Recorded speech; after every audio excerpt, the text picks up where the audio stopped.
ways you can get involved in deals. You don't have to do it on your own. That's my biggest takeaway from this. So, a little about me. Married over 25 years. 2 kids, 15 and 12-year-old, daughter 12, son's 15. And this is my why. So I was an IT guy for quite a while, 20 years, did SAP consulting, had my own IT company doing SAP and Salesforce consulting, a number of Fortune 100 companies, a CPA before that as well.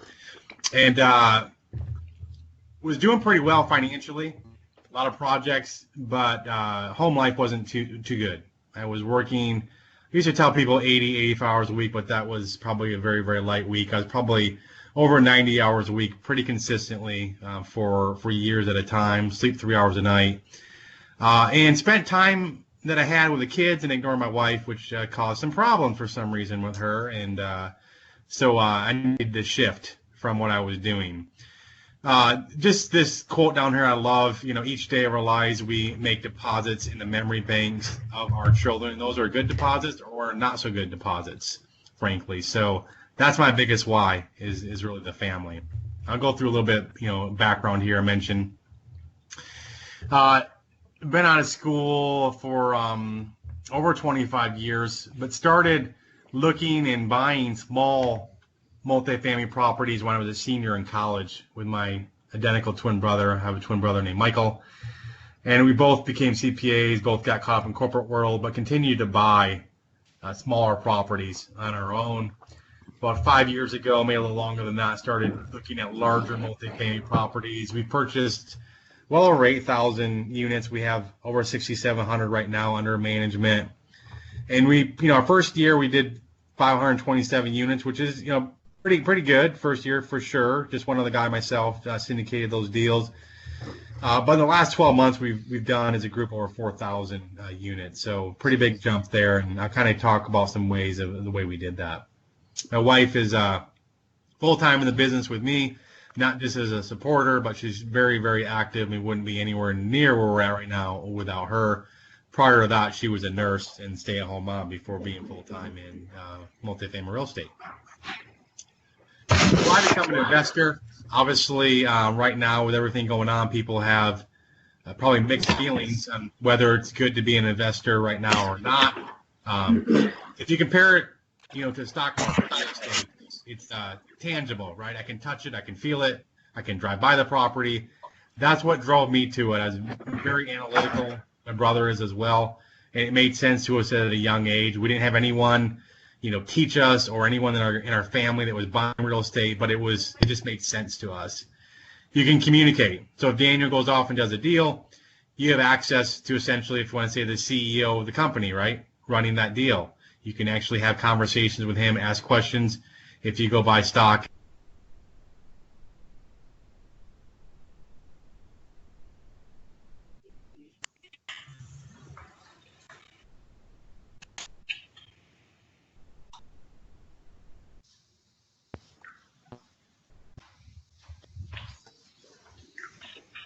Mark, I think somebody muted the speaker.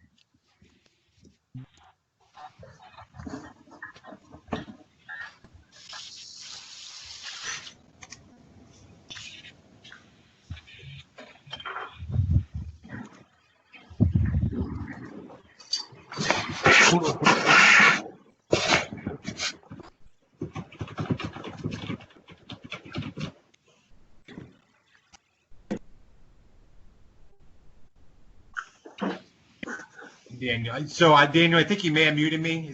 Did you mute me? I'm not sure where I got dropped. We can hear you now. Now we can hear you. We just don't see your presentation anymore, though. Yeah, my apologies for that. I was trying to mute the entire audience and take you back off it really quickly. So with this slide where I left off on, or no? Yeah. Okay, perfect. So just to kind of reiterate, apologize if I already went through this and you heard it, but it's tangible. Real estate, I can touch it, I can feel it.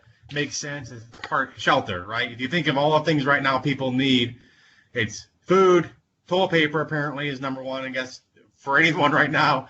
Food probably number two, and shelter, right? Those are things. Stock market is very volatile.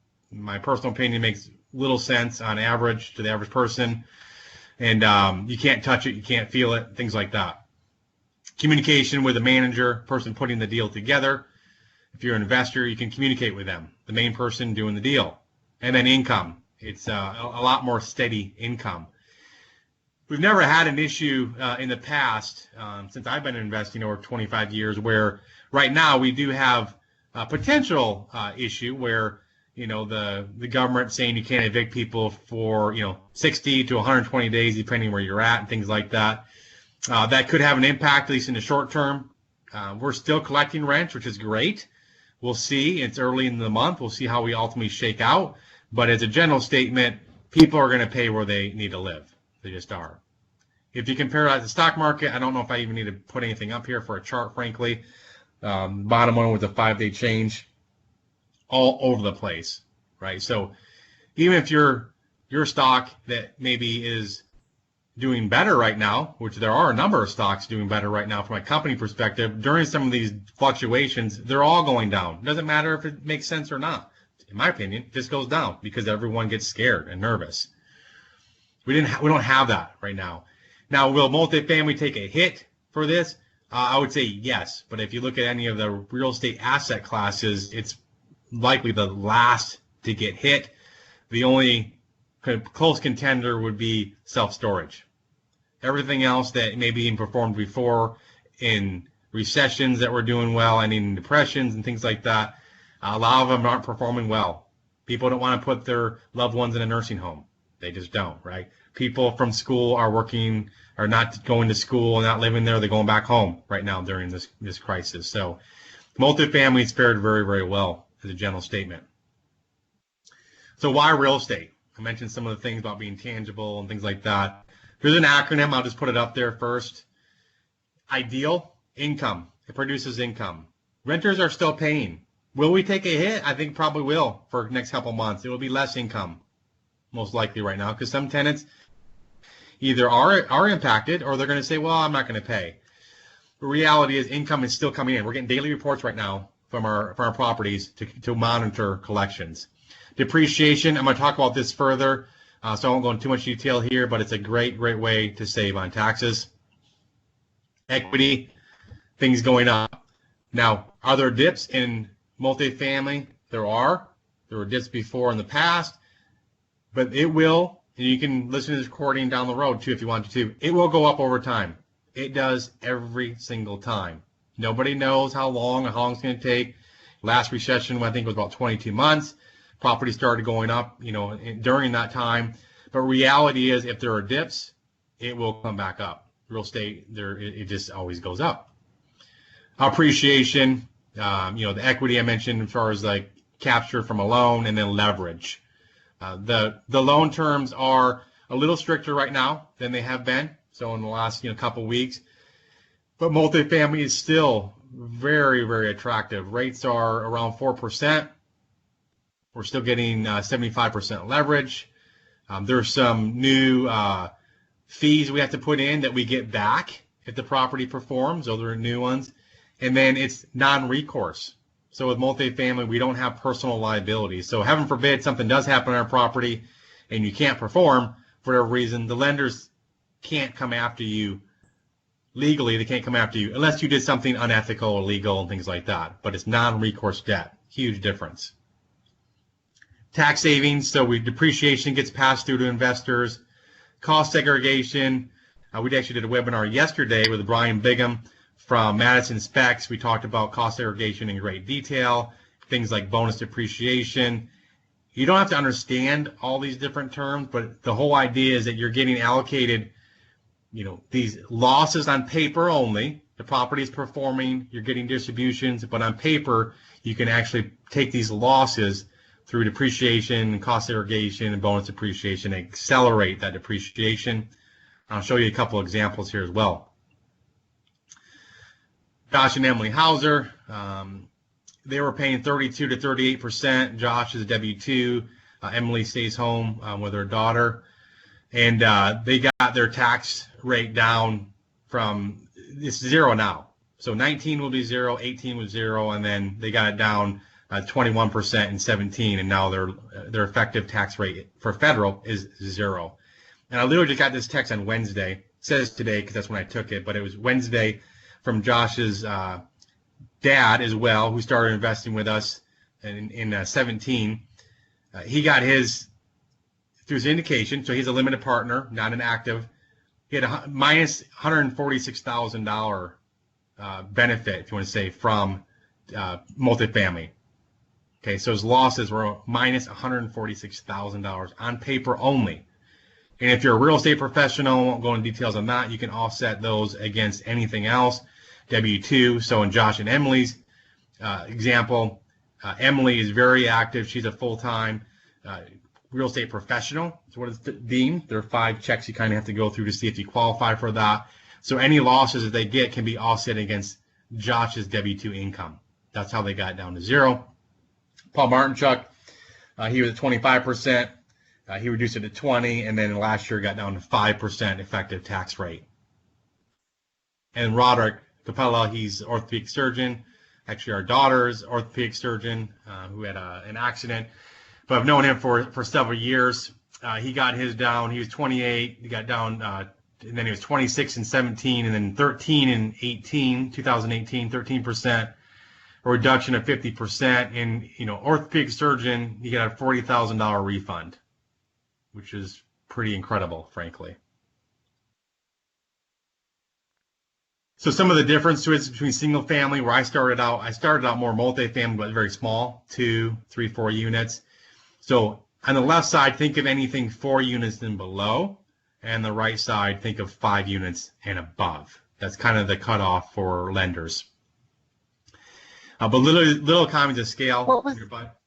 I'm sorry. Can you repeat that again? You said 5 units. What was it again? The numbers? Yeah. So exactly. Yeah. So 5 units or above is when a lender looks at the property and considers it more as a business, and they look at the performance of the business and not necessarily comps. So on a single family, if you sell your property, they're going to look at the property next door and down the street and say your properties are worth X because these are other properties in the area for that.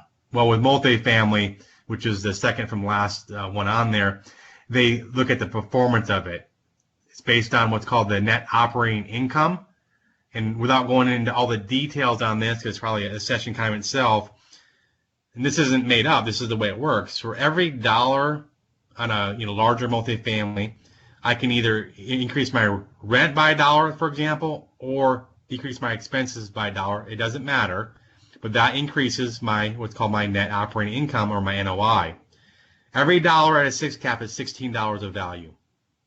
So I literally can get someone else to pay me $16 for the $1 increase in rent. You can't do that in other investments. You can't do that in 4 units and below. It just doesn't work that way. It's not the way properties are valued when they're smaller, and it's not the way a lot of businesses are valued. This is how in 15 months we returned, as a 321 unit deal, we returned 100% of all the equity to investors in 15 months by increasing the NOI. We increased the net operating income $40,000 a month. That allowed us to do a refinance, and we returned literally 100% of all the money to investors.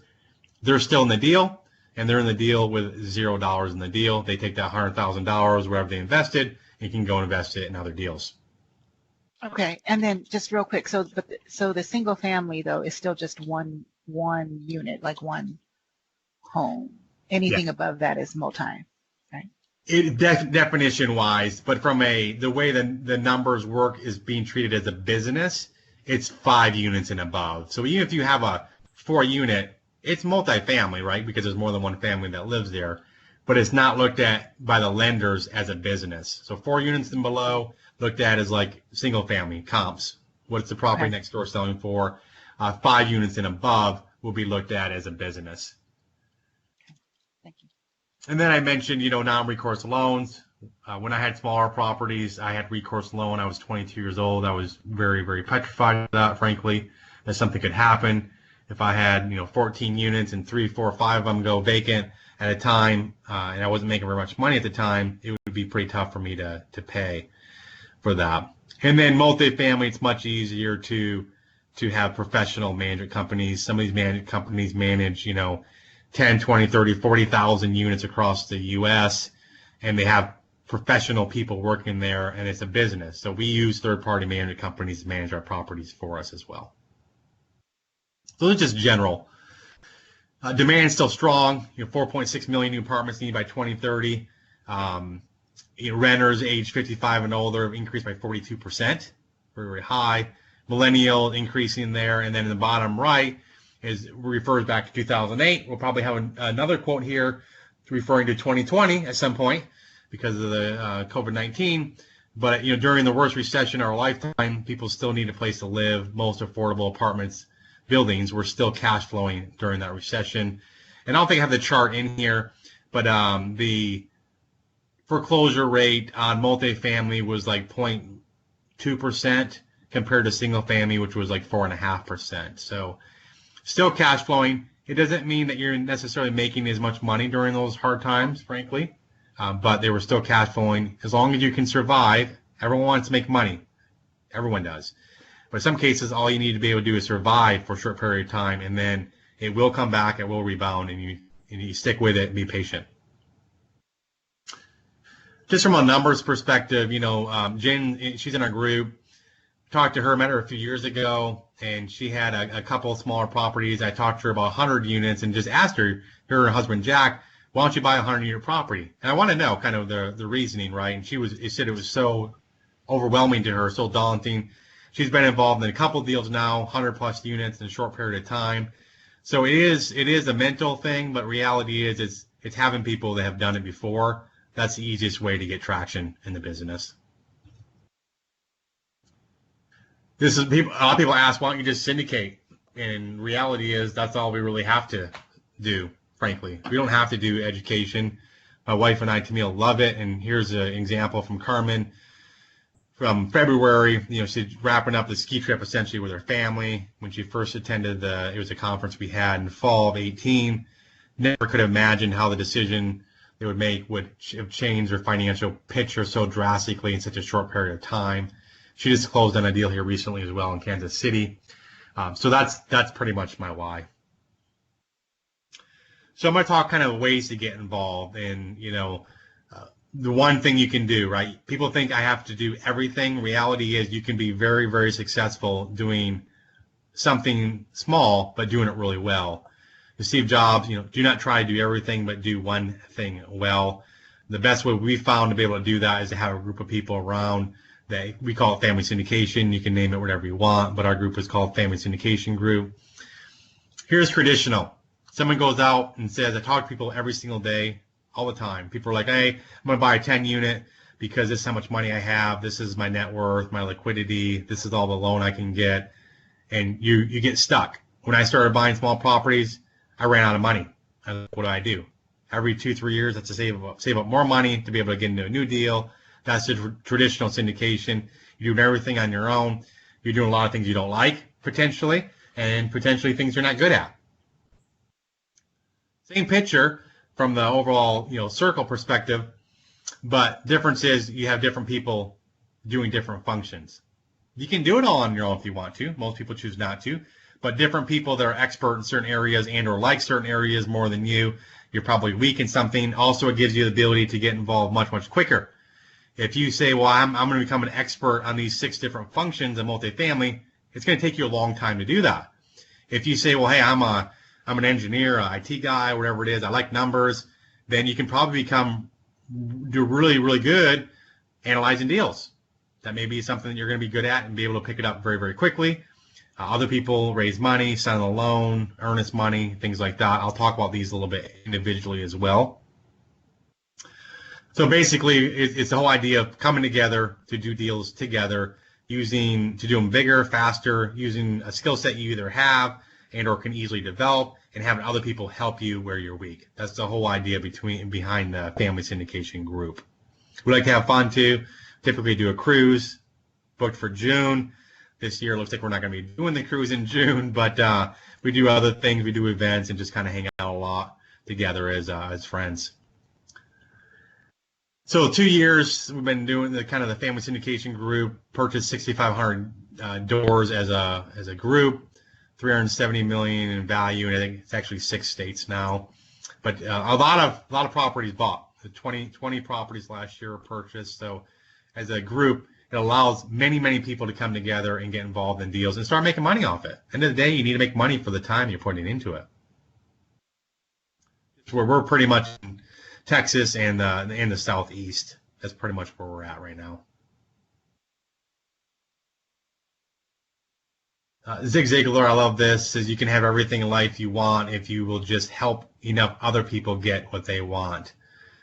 Probably didn't really like that quote years ago, frankly. I'm not sure if I even necessarily believed the quote, but I certainly do now. We've seen it time and time again. We're giving back, contributing something of value to somebody, and it just comes back way more. And it gives you the ability to get involved in more and more opportunities by doing that. So, how can you add value? People are like, well, that's great, but how can I add value? Well, I talked about this, the kind of the half circle there. And reality is everyone has some sort of skill and or can develop a skill relatively quickly. Easier for other people maybe than some others, but reality is you can get good at something and get really good at it. Jim Rohn, love this. If you really want to do something, you will find a way. If you don't, you will find an excuse. All right, so this can be for anything, exercise, eating, whatever it might be, investing. So I mentioned those items there that are laid out now just horizontally: find deals, analyze deals, earnest money, sign a loan, raise money, asset management. The 4 in yellow, they're in yellow because you don't have to have any money to do those. Some people would be like, well, I don't really have any money, so I can't put earnest money down for somebody. Okay, well, I can't sign a loan because I don't have any net worth, liquidity. Okay. Hey, Mark. Yes. I don't know what happened, but the screen just went blank. The screen went blank? Yeah, we can't see anything suddenly. Yes. I'm sharing. Wasn't me this time. It was after Zig Ziglar. Okay, cool. Well, okay, I'm only on one slide past. I'm going to stop sharing then. I'm going to reshare. Okay.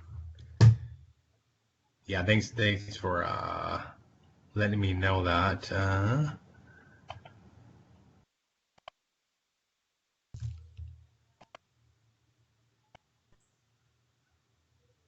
You able to see it now, Daniel? Not yet. No. But sometimes it takes a moment. It's loading, it Oh, it's says. loading. Yeah, it's loading. Okay. It says currently presenting. Oh, it just came through on my side. It did. Okay. Yeah, let me know if it stops again. But reality is, if you have money, it's the easiest function to get involved in. You can put earnest money down for people. You can sign a loan potentially if you want to. I mean, there's certain things you want to be careful on both those things there. If you don't have money, you can be a hustler and find deals. It's hard with no track record. You can analyze deals. You can raise money. You can do asset management. Those are all things you can do with no money. If you have money, it becomes easier. And the idea is that most people start in one of these functions, and then they end up doing more and more of these. So I'll give you a couple examples of that. Brent Kawakami, finding deals. He joined the group, and he didn't have a track record at all. He was a passive investor, which is a good way to start for sure, but he never syndicated or did his own deal. I put him in contact with brokers that we have done a number of deals with in the Atlanta area, and he developed his relationship with them and has done a couple deals with those guys now. This is one of the brokers he used, Barton Brown. Love these guys out of Atlanta. And people say, well, I can go find deals because I have time on my hands, or I'm a hustler. And that's true. You can get deals sent to you. But with these guys here, over 50% of the deals they do are off market. You're never going to know about them unless you're one of their, kind of trusted buyers, frankly. We've done 13 deals with these guys in less than 2 years. But, Barton says track record is usually, basically top of mind, most important thing for a seller. Analyze deals. Eric, he got involved in 450 doors, 2 properties, because he got good at analyzing deals. He was buying smaller deals, actually buy smaller deals now as well. I taught him how to, do deal analysis on larger deals. He became really, really good at it and used that as a way to get involved in other people's deals. Andrew Zai, the same thing. He got really good really quickly analyzing deals. And then the other syndicator that asked Andrew to help him. He's good as well analyzing deals, but he doesn't have the bandwidth right now. So Andrew came in, helped analyze deals for him, and can share in the acquisition fee and cash flow and things like that to be compensated for that. Earnest money, Josh and Emily, they've probably done it 6-7 times now. I don't even know. And you can put earnest money in, however you structure it, and you can get the money back. So let's say you put 100 grand in, 90 days, property closes, you get the 100 grand back, put in another deal, and you're getting contribution in the general partnership for doing that. You're going to share in acquisition fees and cash flow and refi fees and sales, things like that. I would just caution you on doing that. If you're looking at doing that, engage an attorney. If you don't have one, we have an attorney I've used for 11 years. Phenomenal. Love the guy. But you want to be careful doing that, making sure things are in writing and you're protected. Signing a loan. Paul, we've had many people in the group signing loans for that. Paul got involved really quickly by doing that. He had liquidity at the time. Raising money. I'm not going to go into the details here. Just know there's some SEC rules around raising capital. The fact is, raising money is required in order to close deals. You have to do other functions as well. But Kishan, he got involved in 9 deals, 24 months, with a knack essentially for raising capital. That's what he got involved in, and other functions too, like investor management, and he does his own due diligence, things like that. Asset management, Patrick Duffy. I didn't know he wanted to do asset management at the time. Did 4 deals in a year. Quit his job at 27 years old. Now he has a company focused 100% on asset management. His whole company he's built is doing asset management. So young guy, he would tell you too, he had no money pretty much at the time. He didn't have money for earnest money, didn't raise any money on deals. And then he got better. He started doing more things. He got good at asset management. Now he's raised money on some other deals that he's put together and things like that, and began to expand the functions that he provides. And you get compensated more by doing that. People are going to seek you out to partner. I mean, we get contacted nonstop from people wanting to partner on it. You'll start to build your own track record, go big fast, things like that. But the whole idea is you need to get value, something of value. Time isn't valuable to most people. If someone calls me and says, I have a bunch of time, Mark, what do you want me to do? That by itself typically isn't valuable. They have to have a skill set and or want to be taught a skill set. So really get really good at something, right? I mean, it's fundamental. And don't necessarily worry about getting good at everything. So determine your why. I had a huge why. My why was that my wife was not happy and was, contemplating leaving. It was a big why. My why wasn't money at the time. My why started my IT business with money. That was my main focus. That's why I started it. But determine your why. It could start out as money. Hopefully it turns into something bigger, like, giving back to people, more time with your kids. A lot of people, you're probably in one of 2 camps. Someone had said, hey, the birth rate's going to go up through the roof because everyone's home together now because of COVID-19. I said, yeah. I said, but the divorce rate's going to too. And I'm not joking about it. It will. And I actually saw an article on Tuesday this week talking about how the divorce rate's going up. So I'm actually happy. I work from home. I've worked from home before COVID. But maybe some people are sitting there going, man, I'm home now with the kids, and I would like spending more time with them. I like not having to drive to the office in traffic and my flexibility, things like that. That could be a big why. I don't go to the office ever. I pretty much set my own schedule. I do pretty much what I want. I go on vacation when I want, and things like that. Didn't happen overnight. I had to work at it, right? But determine what your why is, and it could change over time. Identify where you can add value. A lot of people on this call, I would imagine, are probably analytical in nature and can become really good at deal analysis. People I know, like Daniel, likes the idea of capital, right? So figure out where you can potentially add value to somebody else. Get really good at that and get better and better. It's like a specialist who's a doctor, right? I mean, you call them and they have like a 6-month waiting list. So they got really good at something. And then connect with others. I mean, this is great. Everyone's on here. It's awesome.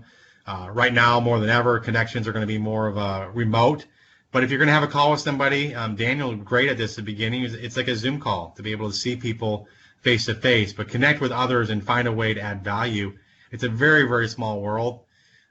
If you find a way to add value, people are going to seek you out. Maybe not initially, but as you start getting well known, people are going to definitely seek you out. And you can add value and become involved in a lot of deals that way and be compensated through that. That's the whole idea. So figure out, like I said, your why, figure out how much you need to make, in order to potentially do something like this full time.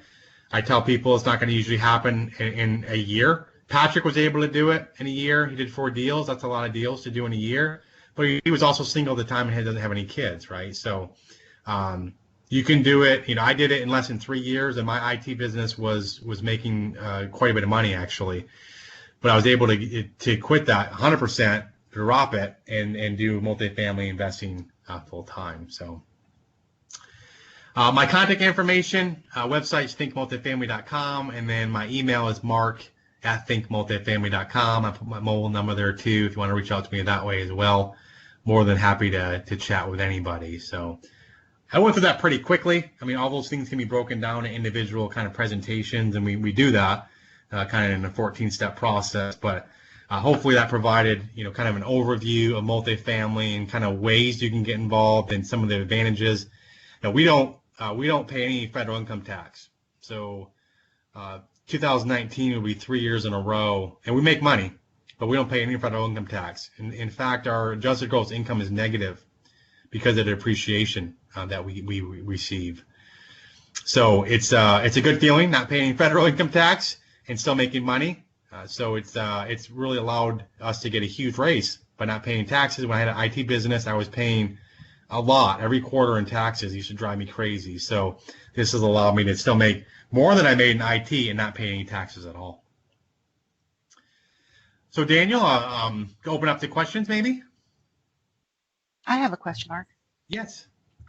With regards to the tax savings, I was just a little wanted just a little bit more information with regards to how you were stating that they were able to get their tax liabilities decreased. Could you just go just a smidge more into how that happens, or what it was that you all did? Yes. So it's a great question. So generally speaking, a multifamily property is depreciated. The value is depreciated over 27 and a half years. Why, I don't know, but it is 27 and a half years. And that gets allocated down to the individual investors as well. But there are 2 main ways to accelerate that, and accelerate it significantly. Where I will literally on a property, I will get, in some cases, I think the most I've gotten is $400,000 of a negative. Sounds bad, right? But of a loss on paper because of one property. The way you accelerate it is 2. You have what's called cost segregation. Cost segregation is just a fancy word for taking a building and its components and splitting it up into its useful life. So some things are going to be depreciated over, let's say, 5 years versus 27 and a half years. Okay, so you're able to do that and move a lot of that to the beginning of the project. The second way is bonus depreciation, which allows us to take a significant amount of depreciation in the very first year, and that all gets allocated down to the investors in a deal as well. If you're putting the deal together, and let's say, for example, you put no money into a deal. I do a deal, I didn't invest anything, but I actually put the deal together. I still get, I get, in the magnitude of, a couple $1 million+ a year allocated just by being a syndicator, because that depreciation gets allocated to me because I have equity in the deal. The way people have been able to get it down to like 0 is typically going to be related more to somebody in one of the 2 spouses, not both, but one of the 2 spouses has to be a real estate professional, which will allow you to take unlimited losses. These are paper losses. We were making money on these properties, by the way, right? Paying distributions. Distributions are never taxable from a tax perspective. But taking those the depreciation losses each year and then allocating that towards W-2 income, an unlimited amount. Unlimited only applies to people that are real estate professionals. If you're not a real estate professional, you can still take losses, but they're limited. And then depending on how much you make, they're limited potentially further, but they're carried over. And you can apply those losses to future events like a sale and things like that. So, so kind of probably a short answer on, I would say, reach out for sure to a CPA. If you don't have one, more than happy, reach out to me. I'll give you one as well. Everyone's different, but we have example after example of people that have significantly reduced their tax income, even though they're not real estate professionals. Like Roderick, for example, you got $40,000 refund, orthopedic surgeon. He's not a real estate professional, but through his investments and the depreciation he got allocated, he's able to do that. So hopefully that answers your question. So I have a quick question. But although you take the depreciation into account in the beginning, when you sell the property, you need to add it back, right? I mean, you take the present, right? It's recaptured, but it's only recaptured at 25%. So I'm getting 75% value. So if I take cost segregation or bonus depreciation in year one, recaptured 5 years down the road at 25%, well, I'd rather have $75 out of 100 versus nothing. So yes, there is. It's a good point. Definitely recaptured. But again, losses. I mean, I have hundreds and hundreds of thousands of dollars of carryover losses that I can apply towards future events. So even though it's recaptured, doesn't mean I'm going to pay taxes on it. I still plan on paying no taxes, even when I sell properties. But it's a good point. It is recaptured. And you can do the same thing even with a single family, right? Where you don't have to do it through multifamily, is it? You can do cost segregation. It needs to make sense, though. I mean, there's a cost to do cost segregation. Brian Bigham, yeah, you can reach out to me in either email or phone, either way. He just did a webinar for us yesterday. It's posted out there, but he goes through all of it. Does it make sense to do a single family? It could. Does it make sense all the time? It might not. But you can do it. It's not limited just to that. But the numbers you're talking are much, much bigger, right? I mean, $2 million for bonus depreciation, most likely you're not going to take on a single family house. Your very first year, you can take that on a multifamily. Do you guys hold the property for a long time, or what is your strategy typically? Do you hold it for a long time, or is it like buy, sometimes upgrade and raise the value and sell it immediately? What are your typical strategies? Hold longer, but only if you can do something of some sort of capital event. So let's say, for example, you come in and invest, and we say, well, we're paying 8% preferred return, and we think it's a 5-year hold. And let's say after 2 years, we can do a refinance. Like the one example, we pulled out 87%, plus we paid distributions to them, but 87% in 15 months and paid that back to the investors. That property, we put $14,000 a unit in. Might not sound like that much, but that's actually a lot for an apartment. And so it's almost brand new. That example, since we're able to have a big payday to the investors, I would say hold the property longer. There's no reason not to. If you do sell it, you have a potentially taxable event where you do a refinance. If you reinvest that, the refinance funds that you receive since it's debt are not taxable. My whole thing is, if we tell investors it's a 5 or 6 year hold, and let's say, for example, we can't do a big payday like on a refinance or what's called a supplemental loan, I think we owe it to our investors to sell the property so they can get a bigger payday. If we can do refinancing and things like that and get big paydays, and it's tax-free, by the way, as well, then I don't see any reason not to hold the property, provided we like the property, we like the physical characteristics of it, and it will continue to cash flow. So I'm probably different than a lot of syndicators. Most syndicators try to sell very quickly because they want a big payday themselves. I'd rather be patient, frankly, and I know property values will go up. Yeah, we have a little dip right now. They will go up, so if you can be patient and still have big paydays, I'd rather hold it. Hey, Mark, I have a question. Yes.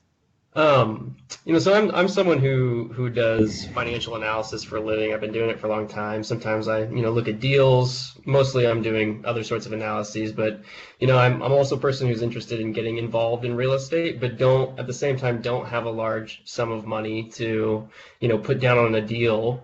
I'm wondering if you have any recommendations for ways to get connected to individuals in, our community. That are looking for folks that have, analyses related skill sets, but don't have a lot of experience in real estate. Can I want to add to what Chris just said, because that was going to be my same question. Is if you don't have, you mentioned if you have money, it's easier to find money. But if you don't, like, what do you bring to the table as well, as especially somebody who doesn't have a large sum of money? Typically, so the first question, it was Chris, right? That if you're analytical, that's a great skill set to have by itself. Now, is it different? Analyzing multifamily is different just because maybe you haven't done it yet, but you can pick it up faster than the average person if you like numbers and you're analytical. So pretty much one of those 6 ways I mentioned, if you don't have any of those ways, it's hard to go to somebody that's experienced and say, hey, I want to provide my time to you. Analytical for one thing, but if you're bigger pockets is a great way to meet people. Meetups, maybe this forum right here that Daniel has, things like that. But going out there are Facebook groups that are related to multifamily, and you could just say, hey, I'm a super analytical guy. I love numbers. A lot of people hate numbers, like they hate them, right? Mm-hmm. I love numbers. Would love to maybe partner up with somebody, provide some data analysis capability or whatever you want to say. People will take you up on that. It's happened in our group many, many times. And then to the second part of that, well, what happens if maybe you don't have any money and you're not good with numbers? Then there are really only a couple of things you can do. Asset management's one. It's going to be a little harder probably for you to get involved in that because that's at the tail end of a deal. So the 2 other ways you get involved would be finding deals. You can partner up with somebody that, hey, that's what Patrick did with me originally. Before we started coaching, I was working with Patrick, and he was trying to find deals for me. He was a hustler. He would travel places, look at properties. So you can say, hey, I'm willing to go talk to brokers and try to find deals. You want somebody else's track record you can rely on for their track record with credibility with brokers. So finding deals, and then the other one is raising capital. So hopefully, I want to make one point that if I said it, I didn't mean it. I wasn't saying it's easier to raise money if you have money. I was saying it was easier to get involved in deals if you have money because you can put earnest money or sign a loan. But we have plenty of people in the group that have virtually no money in their name that are out raising all kinds of money from people. Mark, you mentioned you'll talk about how COVID is affecting the current market. Could you talk to that? Current markets, very, very little data points. So a lot of guys out there speculate, guess, and then look how smart I was. Told you I was right. Reality is there are 0 data points right now. Properties, if properties have sold, there's no one selling right now unless they have to. We've gotten, this week alone, we've gotten several deals sent back to us that we did not get selected as buyers, that other buyers backed out of. I'm actively looking right now. We're going to get discounts on deals, like good discounts on them. So if you have experience, like we do, I'm okay looking and continue to look out there. Going to get discounts from in the short term. Longer term, I don't know. It's going to go back up eventually, right? The biggest thing of concern is, what are your lending terms? Half the bridge lenders are out of business right now. Some of the larger bridge lenders are on a hold pattern. Fannie and Freddie are still loaning. They're loaning a lot. They've changed terms literally as of even again less than 24 hours ago. They changed terms again, so they're still giving us like 75%, loan to value, which is good leverage, right? And then they're giving us in some cases rehab money. They're asking us to put more money up front. So they're saying, well, hey, you need to put between 12 and 18 months of your mortgage payments in up front when you close, which means we have to have that money to do that. But we get it back as we perform. So it's more strict like that. They're asking us to put more and more money up front, but depending on how the property does, we'll get that money back. Cap rates. If anyone tells you cap rates have gone up, there's no data to support that yet. Will they go up in the short term? I think they have to. We're going to be buying discounted properties, so that's going to make the cap rates go up, which means properties are worth less in the short term at least. But there aren't data points to support that yet. The biggest concern I personally have is when, government organizations tell us that we can't evict people, depending where we're at and in which city the properties are, between 60 and 120 days. So you mean to tell me someone can live there for free for up to 120 days and I can't evict them? I have a big problem with that, frankly. But we're having money come in. We'll see how this money shakes out. So it's not like nobody's paying. It will probably be lower, but it's a temporary thing. It really is. So that's never happened before across the board, where you blanket statements you can't evict like that. So I don't like that. We'll get through it. There are some ways around it, like things called forbearance, where the lender will allow you not to pay your mortgage and things like that. There are stipulations on that. I don't like that at all, some of the stipulations on that. But there are some ways around it, because at this point in time, most people in multifamily, from a cash flow standpoint, they need to survive for these next couple months, right? If you can survive and wait it out, it will turn. When, I don't know. I'm not going to project, but it will turn. This is not a financial crisis. It's a pandemic, right, causing this. So lending has changed drastically. Buyers will get discounts on deals without a question. No one can argue into that. We're already seeing it right now. Deals are coming to us, and these sellers have to sell. So we're going to get discounts there. And like I said, the lending terms are quite a bit different than they were even 4 weeks ago. Hey, Mark, we have a question from the chat from Ellie, and she's asking, how much money should we have for liquidity to be useful? If Ellie wants to expand on that question a little bit, she can, but otherwise, I'll hand it to you. Mainly just how much cash should we have if we think that, we want to help invest and we have some cash. So, what would be the ballpark for that number? To help somebody, like, say Daniel has a project, and to help him, like, Earnest money and things like that? Yeah. It's going to vary. I'd say probably 100 liquid, because, Earnest money is typically 1% up front, so 1% of the purchase price. So let's say it's a $5 million deal. It's a pretty small deal. Overall, I guess, that's $50,000, but there are other costs too, like due diligence costs and there are like app fees. So maybe 50 you could get away with. 100, I would say, if you have a relationship with somebody, you can come in with Earnest money on that. From a lending standpoint, the lender will require that the general partners, or let's call them KPs, key principals, people that are signing the loan, and it could be more than one person. The people signing the loan have to have a net worth of 100% or more of the loan amount. So if your loan amount is $4 million, you have to have a net worth of $4 million or above with you and other people, and your liquidity after closing needs to be 10% or more. So 400,000 in this case, and it can be, again, combined with different people. So most of the time, syndicators, they might have money on multiple deals. So Earnest money is definitely a good way to get involved if you have some liquidity. The second one is net worth can be, and it can be valuable, but liquidity typically is more sought after, because I've had deals before where I have money out on 4 or 5 deals at once, and the lender will say, well, that money isn't liquid anymore, which it's not, because it's tied up in deals as Earnest money.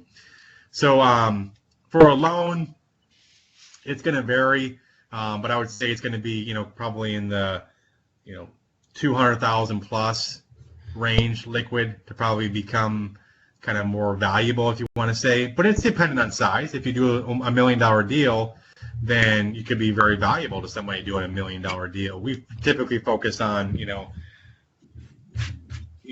larger deals, $5 million is a pretty small deal for us. Hey, Mark, I wanted to make a quick disclaimer. You keep mentioning my name, and I should have disclaimed right up front that I am in Mark Kenney's mastermind group, and so we do know each other from that standpoint. We have time for one more question, and then I want to really quickly say who's coming up during the next weeks, and we'll call it a meeting.